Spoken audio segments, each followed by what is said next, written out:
He is an internationally recognized physician and global thought leader in functional and integrative medicine, propagating how simple, science-backed lifestyle decisions in what we eat, how we move, and how we live can mean longevity and meaningful lives. With us now on Thought Leaders, Dr. James Rouse. Good to have you on the program, Cathy, Dr. it's Rouse. an honor. Thank you for having me. Oh, most welcome, and welcome back to the Philippines. I love being here. You've been a balikbayan, as we call them. Yes. You've been here multiple times. This is my third time. It is. Yes. And what changes have you seen in that span? You know, I think the thing that doesn't change, that's why I keep coming back.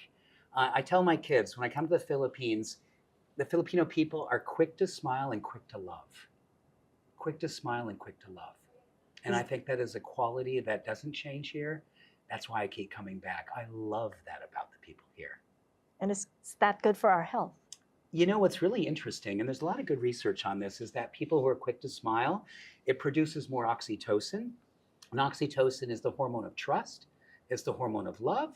And what's really interesting, we make eye contact and we smile to someone, stranger or someone that we know and love, immediately we release more oxytocin, helps our heart, helps our brain, helps our immune system, and it's contagious. So that's what I love about coming here. All right, and you've come here at a time it's festive. It's Yes. the Burr months, as they say, and Christmas does start well before Christmas starts in any part of the world. There's a lot of food, as you know, because of the gatherings with families. How do we not get food coma? You need to define food coma. What is that all about? Well, from my point of view, it's like eating too much and not being able to digest, perhaps. and Right? feel Or fall really- asleep. Yeah, fall Immediately, asleep. And that's pretty right? bad, isn't Yeah. it? Well, I think that's a really interesting thing. The Okinawans have something called hara haichi bu, which means eat only to 80% full. And now there's research that suggests when we only eat to 80%, Cathy, it allows our body to process and digest. And interesting enough, we can still eat a lot of things we love during Christmas and the holidays, but our body's ability to handle it is also more supported. It's when we go above 80% until we're full, that's when the issues come in. So self-restraint, and what's really interesting, and this is probably something your mom talked about, when we go slow, this is very interesting too. When we go slow, our body can register satiety and let us know, hey, you know what, you're almost 80% there. Why don't you go ahead and ease up? And then your body will catch up and go, I'm good. And really interesting, this is also something I love about the Philippines, saying grace or saying a prayer before you eat actually makes your pancreas produce more digestive enzymes so your body can actually process the food more readily. So saying grace, which I know prayer here in the Philippines is very, very strong and a beautiful ritual, that also helps your digestion. And that's something a lot of people don't know about. It makes a lot of sense to go slow. But when Yes. you've got a society that's always stuck on social media where everything is fast, get Yeah. it done fast, let's get here fast. Yeah. How do you slow down? I take holidays from my phone every day. The same way Christmas is a fabulous holiday. At 4 o'clock in the afternoon, my phone gets hidden till the following morning. So I don't see it from 4 o'clock on because that's family time. I tuck it away because I don't have self-restraint like everyone. I mean, why the phone has become so addictive? When we hear that little buzz, we get that little buzz in our pocket and we immediately can't help ourselves. That's dopamine. And dopamine is what reinforces like, oh my goodness, I must be important. I better pick up my phone. And then all of a sudden we're looking for this to get that same level of dopamine, the same way we would with something exciting back when we were children. But now it's just our phone pretending it's exciting. Restraint. Restraint. How is that possible at a time it's festive? There's a whole lot on the buffet table and viands like lechon. Are you aware of lechon? Tell me what that is. Roast pork. Oh my goodness. I've had that. Did you like it? I loved it. You Yeah, did, that's and a you tough didn't one. restrain yourself from eating a lot more than you You should. know what? Portions are key, and I think there's a way to do this, Cathy, is we can look at the palm of our hand as a good way of looking at a source. This is kind of a protein. That's a portion. So if our pork fits in this palm, we're good to go. This would be more like the brown rice or the black rice, the red rice, something that's wonderful, or the camote, sweet potatoes. And then this would be your vegetables. So protein, starch, vegetables. There's your guide for portions. I haven't even told you about bopis. Have you heard of No. bopis? Okay, What is that? That's like pork innards. It's pork stew, heart stew. Oh my goodness. We do might eat have to have that. another scale for Right, that. like and a another different hand scale. perhaps. Yeah. So when we are exposed to such, and it's a time of celebrating, can we just let go a little bit and just indulge? Yes, I think that one of the things we get a little bit too intense about, we invite the food police to come into our life, full of judgment, full of criticism. And I think during the holidays, and this is something I feel all of us could use more of, self-acceptance and self-compassion. When we do that, our body is much more available to handle the extra calories, much more available to produce the enzymes, much more available to keep inflammation down. And I think the thing that I really encourage people during the holidays, don't be hard on yourself because there's already so much going on. Families visiting, the pressure of the holidays, which is so beautiful on one level, but also ramps up so much stress that we have in our life. Let's not add another dimension there about whether or not you're being perfect. I think what's really important this time of the year, surrender to what the season was all about. It's about love, acceptance, compassion, open. When you do that to yourself, you're going to find you're getting nourished without feeling like, because stress hormones drive a lot of our cravings, particularly sugar.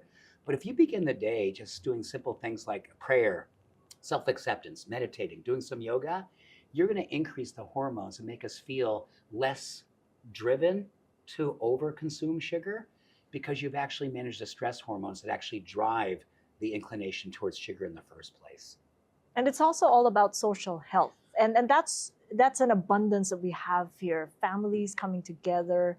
There's a lot of generational joy, if you will, in the Philippines. And that also contributes to mental health, which is important to the whole holistic sense of being well. See, Kathy, here's the thing that's so beautiful about what you have in the Philippines.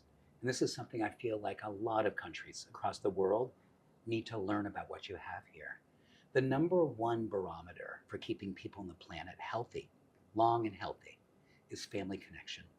It's social connection. It's having someone in your life who loves you, someone in your life that you love. It's actually beyond financial. It's beyond the job that you have, the social status. Number one, beyond anything, is about how many people do you have in your circle who care about you. And you wake up in the morning and those are the people that you lean into. So what the Philippines have, the Filipino people have, is what science tells us what the whole world can learn from. So you're doing so well here with that. But we're all full of sugar, aren't we, in our diet? which is a you just big stole my no-no. story. Yeah. So yeah, and I think this is again going back. But again, to, that's cultural. it's I mean, cultural. nothing to be ashamed or. No. Listen, because shame. it's yes. Shame is so toxic. We can say, I'm going to set a goal. I'm going to have just one slice of whatever that sugary dessert is. I'm going to make sure that before I have that sugary dessert, I'm going to take a walk with someone I love. Because when we walk, we improve our insulin sensitivity so our body can handle the sugar more. So I love the idea of balance versus abstinence, and certainly versus shame. And I think what we find in the holidays is that this is a time of celebrating, and it's a time when we really feel sort of that sense of hope and possibility. And I don't feel it's going to be a good thing for any of us to put ourselves in the shame prison to say, I'm going to really try to be good this year, and I'm not going to have any joy either, because I'm going to be thinking about the food that I'm not having the whole time. All right, because there's this old adage as well, being Filipino, is that, yeah, I can eat a lot over Christmas because I'm going to lose it anyway in the new year. And it's going to be my New Year's resolution. Huh. So how does that work, do you think, for people? I mean, is that healthy? I mean, it works out for a lot because I've seen friends lose weight, yeah. Mm-hmm. But has that been healthy through the years? I think that's where the big story comes in. I'm in my early 60s. So when I look at my life over the last 30 years, and I look at my parents, my grandparents, the thing that I see more and more during the holidays is that over time, I think our commitment can tend to erode. Maybe when we're in maybe 30s or 40s, when we're like, I still got this real sense of zeal to, after the holidays, to get those intentions going, make those resolutions. You just have to be honest with yourself. And I think the thing that eating anything you want is that if that's where you're at, ask yourself the next question. What am I trying to accomplish? Is it just to have as much of food as I want, all the things I want? Or would I love to feel a sense of balance when I actually get to January 1st and feel like I didn't deprive myself, but I'm also not feeling like, oh my goodness, I'm starting over from ground zero. So if you can be in a place where you can do an honest inquiry, and that's how it works for you, I think the thing that we have to realize is more and more is that as we get older, that ability to be metabolically awesome does decrease, because what tends to happen is we're losing lean muscle.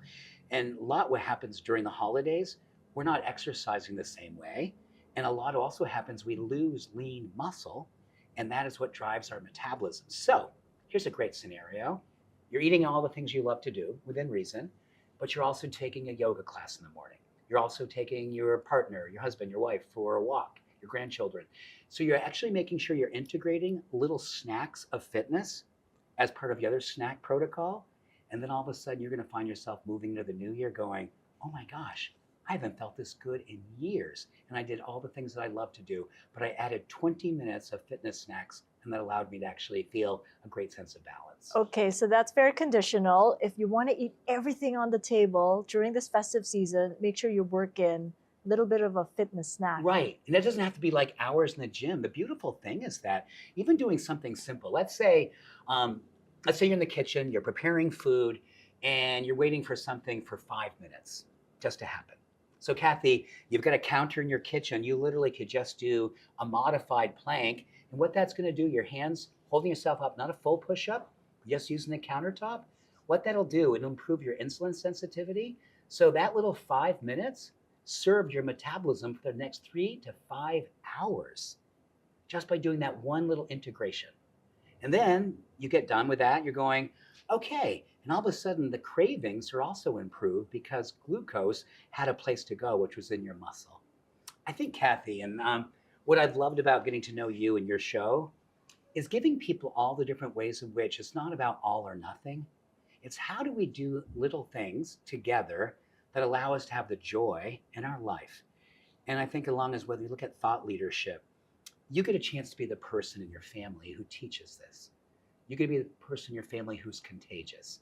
You talk about the little things about that you did in the kitchen. You tell someone about it. People love hope. We need to give people hope.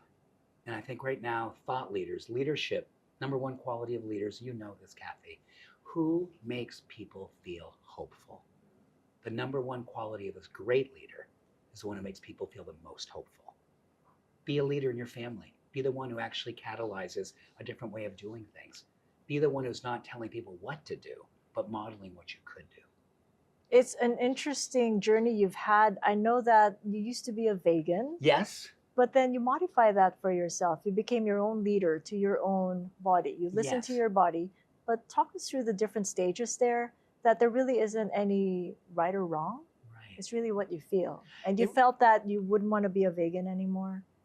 And you're shifting to another sort of a diet. I think that this is something that we all need to ask our bodies and our mind, because a lot of what I was hoping to accomplish as a vegan was just to eat really clean, have a lot of plants. I'd read all the studies. I was in medical school. I was like, oh my gosh, it seems so compelling. This is a thing to do. And then after medical school, I found myself feeling more fatigued, and I was feeling myself less vital. I was like, gosh, I'm gonna do some blood work, and I'm gonna look at how things are going. And there were some blood markers that weren't where they used to be because my body had changed. And then you give yourself permission to say, what would I love to feel? And then you can look at different foods and what they do. Certain foods have certain types of proteins, amino acids. Amino acids are the building blocks for serotonin. That's your joy hormone. Other ones actually help you build dopamine. That's your motivation hormone. So you can really start getting particular about what foods produce certain feelings and emotions, and then start to curate your diet, not whether it's vegan or carnivore, but how do I want to feel? And I'm going to choose foods that give me that feeling predictably. What a powerful way to be like, oh my gosh, I'm gonna have this fiber source this morning. Why? Because it balances my blood sugar in the afternoon. I'm gonna eat dark chocolate. Why? Because dark chocolate augments a couple of key neurotransmitters that make me feel confident, that make me feel hopeful. And every in the afternoon at 2 o'clock, when cortisol levels go up, which is stress, I get a chance to actually turn it into good stress by having a slice or a little serving of dark chocolate. It actually modifies the stress response. So we get a chance to kind of play with our food to have a certain predictable outcome. And that's what wellness should be all about. It shouldn't be punitive. It shouldn't be heavy. It should be joyous and hopeful and make you feel possible. So you don't get to plan for this. I mean, it depends on what you feel or the food availability. I mean, what sort of scenario do you build every single day for your meals? Number one, I wake up in the morning and I have a very large coffee and I put a lot of protein in the coffee. So What my kind of wife says protein? you're ruining your coffee. What kind of protein are you putting? I'm putting in a combination of plant-based protein and whey protein.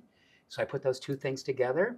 Why? Because they literally help to generate the type of neurochemistry that gives you a sense of hope and possibility and resilience. So I put that in my coffee, and that's at 4 a.m. So I wake up, I have a cold coffee with protein, and then after I finish my workout, my sauna, I have a giant omelet with a ton of kale and broccoli and avocado. So that's my second breakfast. And then a whole bunch of nuts and seeds. Why? Because all those essential fats. And one of the things you have here, you have the best avocados here. You can literally build a campaign around an avocado a day as part of your predictable protocol. And Kathy, during the holidays, when people are going, oh, the fat, this and that, avocados are the most extraordinary healthy fat, and they produce a lot of the antioxidants that help us to fight aging, help us to age in a much more healthy, effective way. So these are all the amazing things that we can do every single day. And I think the thing that I always tell my patients, give yourself permission to feel good about yourself. Don't give yourself permission to shame yourself. Find the things that make you feel good and repeat them. Repeat them over and over again. You build a life where you have a sense of possibility and hope. For the people around you, there's something called epigenetics. I think the Filipino people are so awesome when it comes to this. They see their grandparents, they see their parents, they see how they are spending time together, the foods that they're eating. This is all in our genes. Genes transfer, as you know, generation to generation. If your grandfather was walking, he was eating avocados, he was having the kamote, follow that because your grandfather was doing all the right things. You may not want to have the same type of diet he was having, but choose the things that he really built staples around. And that's going to help you to live long and strong too, just the way your grandfather is. But it's a little bit more difficult when you're finding that there's a lot more sugar being served in restaurants, maybe even in coffee. How do you then sort of go around that? If it's already maybe innate in the culture or to the culture? That takes a lot of will, doesn't it? Because you have to really be an advocate for yourself. And because sugars become so common, adding more sugar, refined sugars, to help people to have something that they love to taste. And when they have something that's not with a lot of sugar, it's like, oh, I don't like the taste of this. We can train our taste buds to not always want to have sugar. But when you're going out for dinner, yeah, you've got to be a pretty strong advocate for yourself because it's everywhere.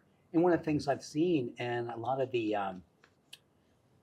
data and the research we see here in the Philippines is that the Filipino people on average live about 70 to 71 years, which is fantastic. But there's something called health span. And health span is basically, well, for those 70 years, how much are you feeling great? How much of those 70 years are you disease free? And this is where the Filipino people are really having a challenge right now. We are seeing higher incidence of heart disease, higher incidence of diabetes. And this is because we're getting away from our traditional diet, we're having more sugar, we're not taking care of our bodies the same way. So this is a call to action to return to the roots of what we did, our parents, our grandparents, because they were living a longer health span. And we have an opportunity to have those 70 years be lived with a lot of vitality and a lot of vigor, and more than anything, a lot of happiness. A lot of it as well is economic, if you will, because the healthy foods are a little pricier than those that are not. So how then do we tackle the socio-economic gap? If those who have the extra money to buy what's healthful, what happens then to the rest of those who can't afford it? That is a giant issue.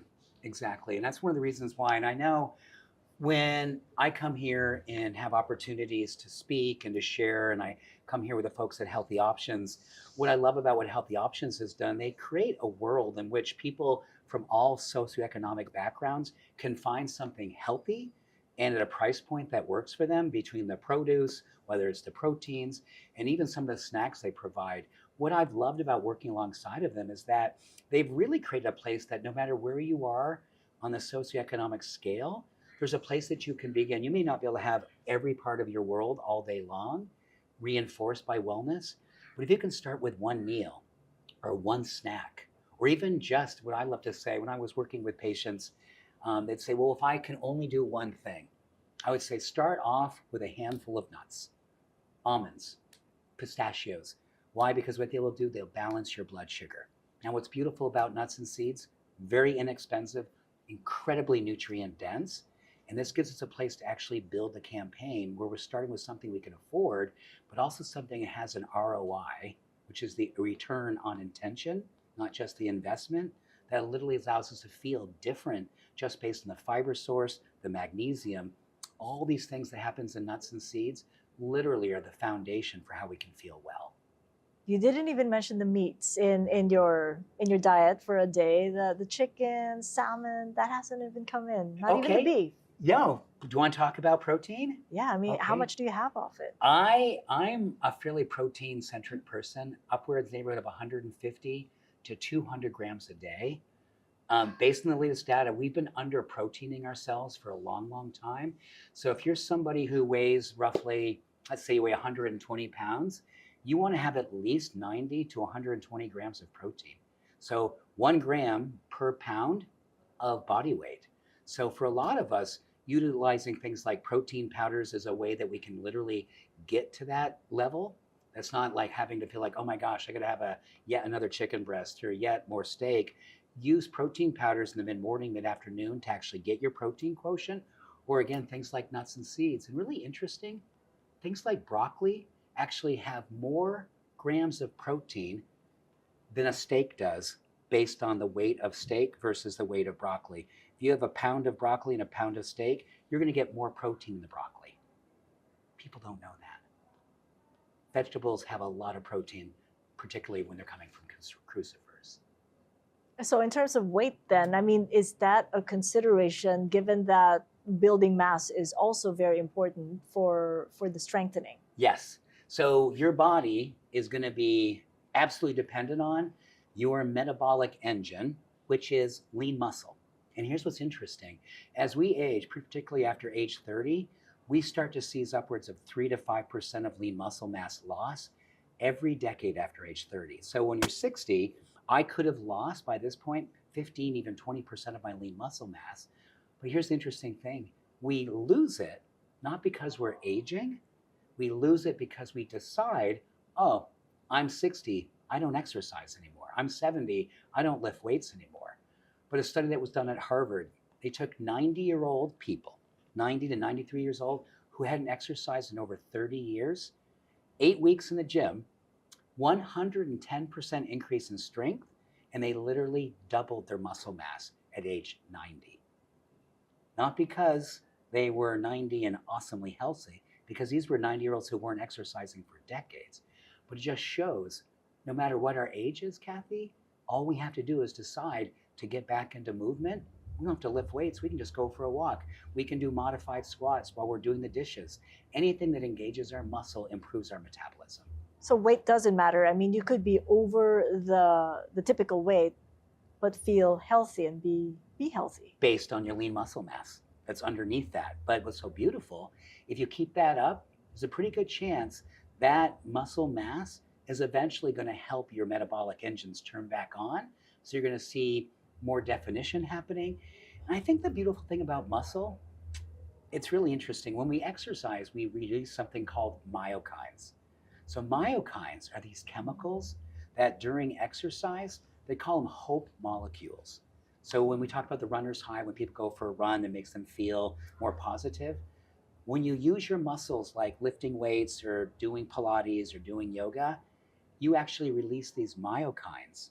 And myokines have one job: optimism, hope, positivity. So it's the number one way that we actually build that emotional resilience.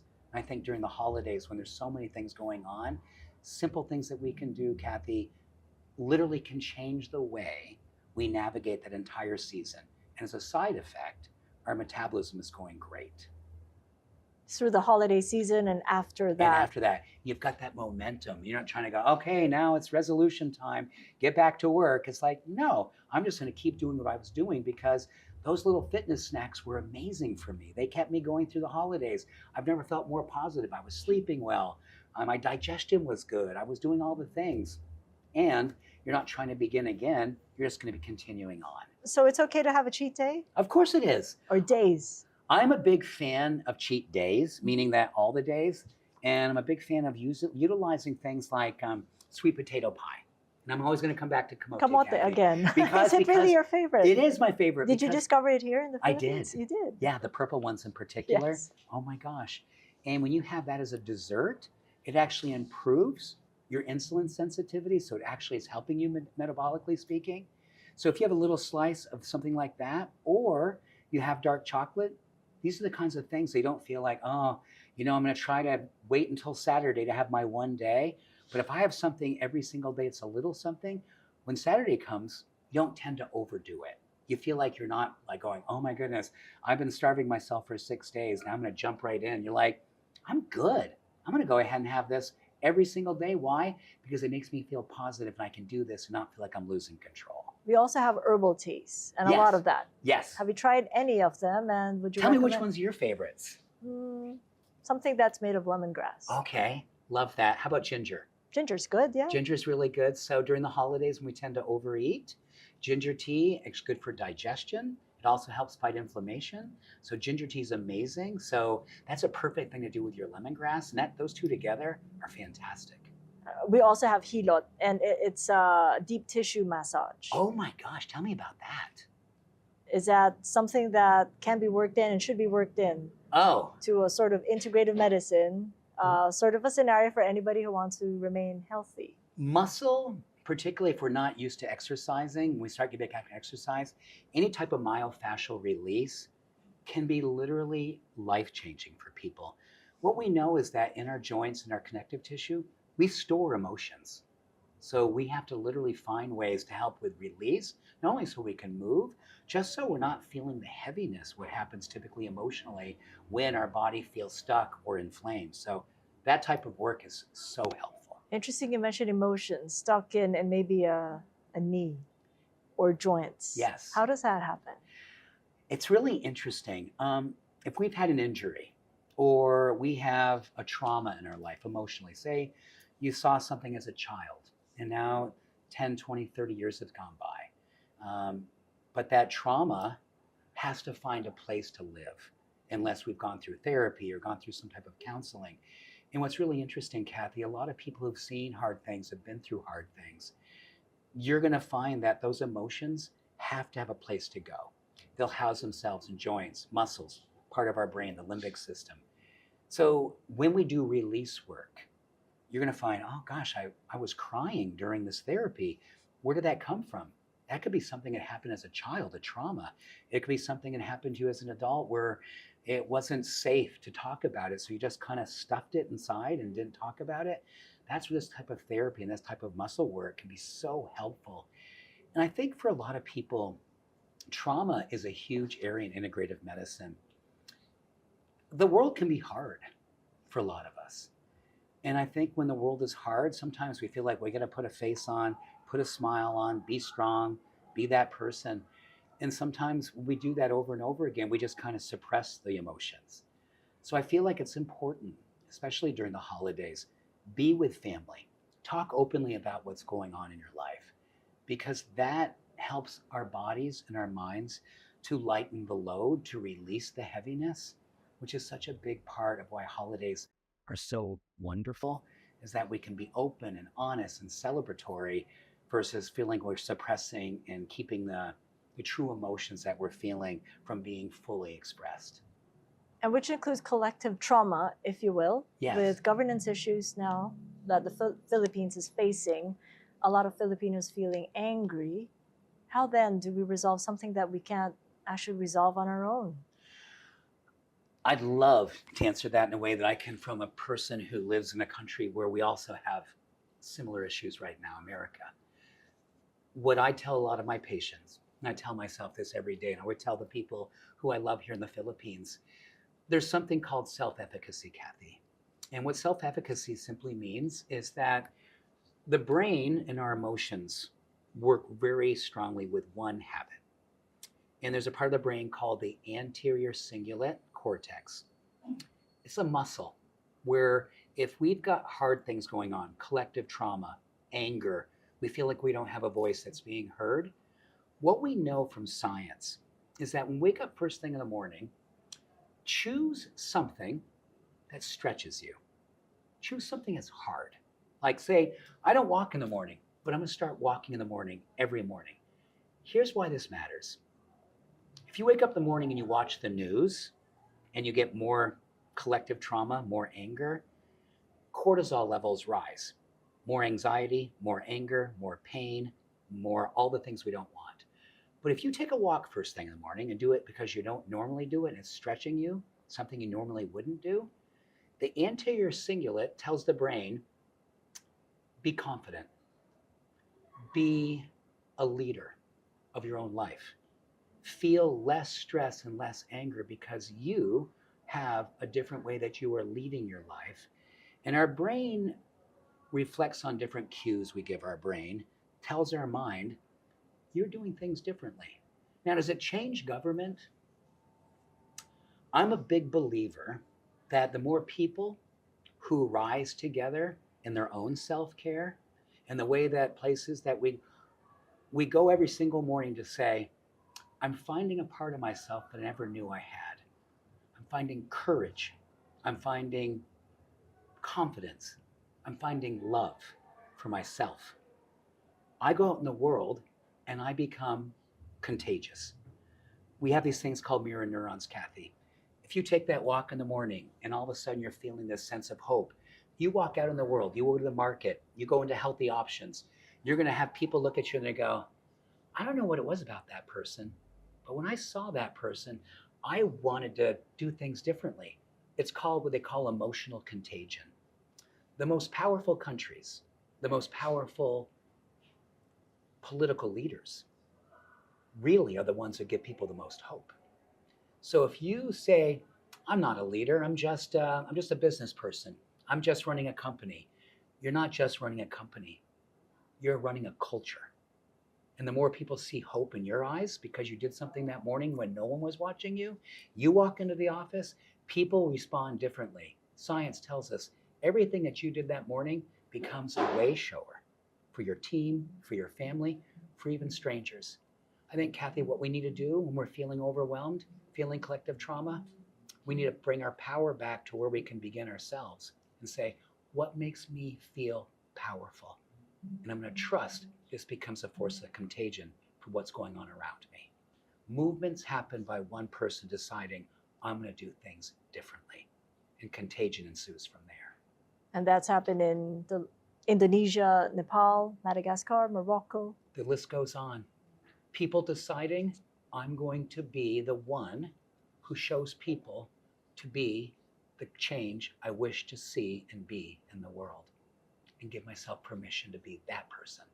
And watch how the people around us look and say, I want what that person's doing. I want to feel the way that person feels. Humans love to see humans taking action, especially when it's heart-centered. That's the beautiful thing about humanity. That's why I love integrative medicine. It all starts in the heart, Cathy. And that's why it's contagious to societies, to countries, to change. So that's the kind of global wellness that we're seeing right now, integrative medicine. But where you're coming from as a nutritionist, when you first visited the Philippines in, say, 2009, yes, how has that evolved then? And where are we in that journey? Are we well ahead or are we a little bit a ways back? I think Where what are we you are, plotting I think the us? science has gone way ahead. When you walk into a healthy options or a store that has a lot of healthy food, you can ask a person and go, I'm feeling this way. They're going to go, well, the science tells us, boom, boom, boom, boom, do these things. 15 years ago, it was still pretty nuanced. 20 years ago, it was brand new. But now the science has caught up. And now the science makes us feel a sense of trust. Now you go, these are the foods you want to focus on. Here's the exercise you want to do. Here's the supplements you want to take. Because the science has now gone so far. And that's a beautiful thing. Now you can trust it. So the supplements make up for the deficiencies, For the if you will, deficiencies, or in your diet. yes, or even when I work with different CEOs and leaders, they always say, is time management the most important thing?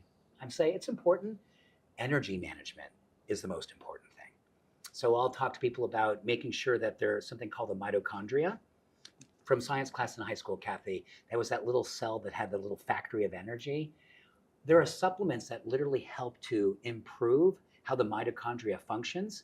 And what research tells us, entrepreneurs, CEOs, politicians, leaders in general, when their mitochondria is functioning at its best, their ability to ideate, to be creative, to lead through change, to be resilient is all connected to that part of our brain and that part of the cell that in the mind itself. When your mitochondria is working well, you become a transcendent leader because you have the confidence, but you also have the physiological prowess to actually follow through. Steve Jobs is a great example. He used to say, don't make any unnecessary decisions until you have to. He'd say, build your morning predictably. Every single morning, know what you're going to wear, know that you're going to exercise, know what you're going to have for breakfast. Don't use any of your thought capital, any of your creative capital until you have to. So he was famous to say, for 3, 4, 5, 6 hours, I don't make any decisions. It's already done because I have non-negotiables and I don't sway from those. Every great leader has energy, but only a capacity for a certain amount of energy. Don't waste it on things that matter, like, oh, I wonder if I'll walk today. I wonder if I'm going to eat kamote today. I wonder if I'm going to have whatever. Have it be a non-negotiable. Be the kind of person that you say, my first 5 things of the day, I never debate myself. I follow through. I love myself. I do these things. And you're going to have so much more capacity to lead your company, to lead your family, to lead your country. Fads have come and go, and one thing that sticks is the intermittent fasting. Yes. And it's worked for some of the folks I knew because they did lose weight. But is it healthy at all? It's, again, kind of like not a one size fits all. For a lot of people, it's amazing, life-changing. For others, they're like, oh my gosh, I felt horrible intermittent fasting. I think where we can all kind of look to a kind of a reasonable window, 12 hours. Like, I'm going to go ahead and I'm going to eat at 7 in the morning, but I'm going to be done at 7 at night. So I have another 12 hours to really recover. Some people say, well, that's not enough. I want to just do 6 hours. You got to find the window that works for you, because there's no such thing as saying everyone should do an 8-hour. Everyone should do a 12-hour. I think really what science tells us, somewhere between 10 and 12 hours seems to be reasonable for most people. Did it work for you, if you've tried it? I usually am eating by 4 in the morning because that's when I get up. So I have the protein coffee, and I'm usually trying to be done by 5. So I'm more like a 13-hour eater. I found intermittent fasting wasn't really effective for me, but I've had patients with diabetes that literally said, that's the only thing that helped me lose weight and the only thing that got my blood sugar back to where I needed it. So it does work for a lot of people. You've mentioned earlier here in the Philippines that there are a lot more who are suffering from sugar-related illnesses. Yes. Like diabetes. Yes.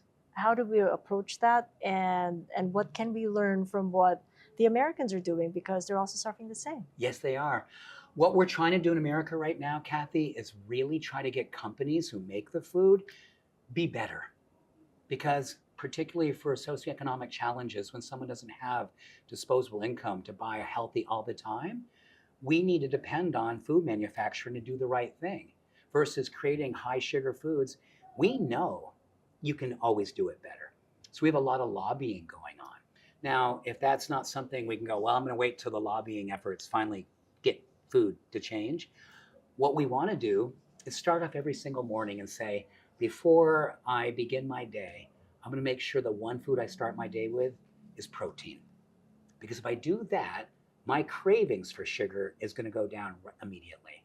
So if there's only one thing we can do, start your day with protein and allow your metabolism and your blood sugar to guide you from there. So you don't have to use willpower all day long.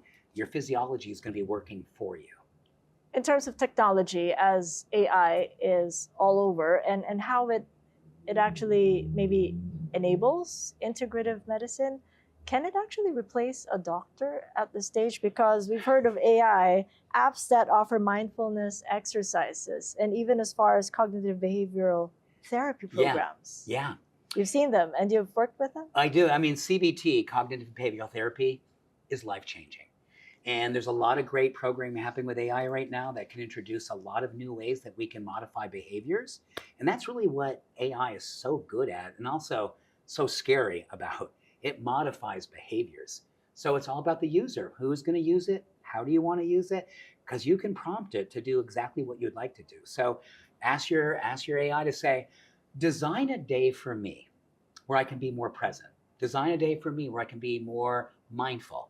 Give me a breathing practice that I can do first thing in the morning before I look at my phone. And then all of a sudden, I've already got AI helping me to be much more balanced, more powerful, more thoughtful by asking it to be that for you. That's the key, right? It's all about the prompts that we use and prompting it to actually be your friend and an ally for your well-being. Will it replace medicine?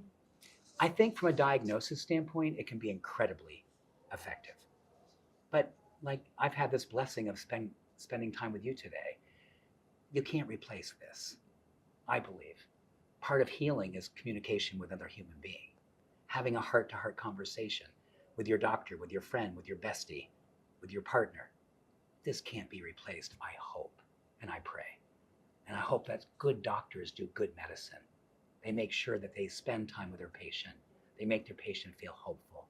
They're not talking to AI, and AI is just going, hey, you need to reduce your sugar. I want someone who's going to go, I know who you are, and I know you can always do better, and I love you enough to want you to do better. That's medicine. That's humans talking, not AI giving us a recipe for change. And humans making relationships work, because you just celebrated your 32nd wedding anniversary. That's right.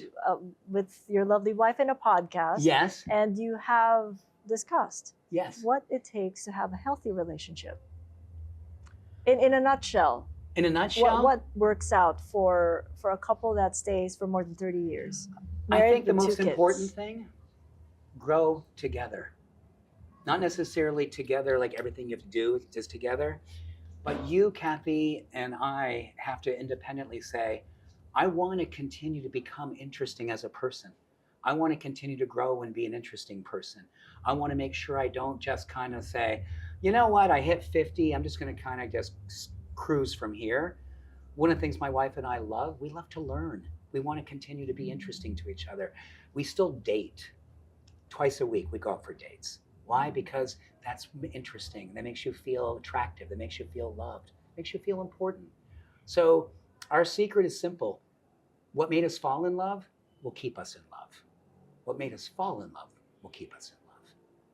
Does it also help to keep the family fit, because you're into the fitness, health, and wellness? I mean, how do they live their lives right now? Our oldest daughter just finished another marathon this past Sunday in Chicago.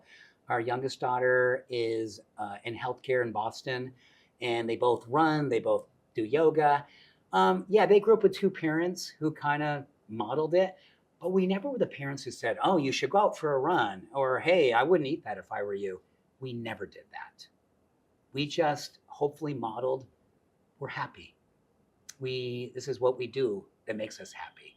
Modeling is a huge part of parenting, right? Kids want to see happy parents. Kids want to see parents who are interested in life. That's kind of what we try to do for our kids. So far, it's working out. So if they took an extra scoop of ice cream, or put their hand in the would I go, cookie jar. what are you doing? No, I would never do that. You have not, as a parent. No, in fact, I love making... kept them from eating what they should not. Absolutely. No, I think, again, cravings are a lot about what's maybe missing.